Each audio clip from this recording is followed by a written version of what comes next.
Hey guys, back Waters Brenton here. This is my buddy's Hughes craft. It's a Sea Runner 22.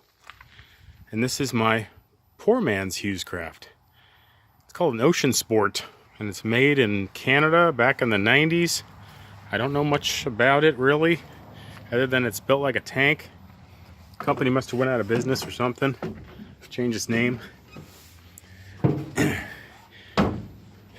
Put a 4-stroke on it, and today put a dual battery setup. You can see that with a Perco switch. Did it right. Doing a little bit of wiring. These old boats, they have a lot of old wiring in them. That's a lot of times people just snip wires and then they don't pull them through, and so you just find a lot of wiring that just goes to nowhere. So this one's not too bad actually, and since it's aluminum and it doesn't have any interior walls, so to speak, it's pretty easy to get to the wiring. So I've seen a lot worse. Kind of going into here underneath the dash. That's where the fuse hub's at. Putting the radio, it was right there, which is a pretty stupid spot in my opinion. I'm gonna probably put it up here. Or maybe on the dash, I don't know. But yeah, just figured I'd show you guys what I'm doing today. Trying to make this a nice little Great Lakes bomber. I'm going to pull this passenger seat and pedestal out.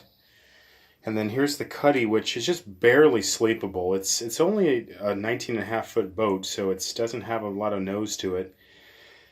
But I'm going to extend the cuddy platform out to the bulkhead, right where I'm showing you here, and then it'll have a little flip up side that'll come up like this, so when it's just me and the Beagle I can sleep this way, and then if there's two people, if I'm lucky enough, then it'll flip up and then two people could sleep side by side, either putting your head up there or depending on how the boat's resting in the water, because you don't like to sleep downhill, you could put your head there on that side. So yeah, that's my plan.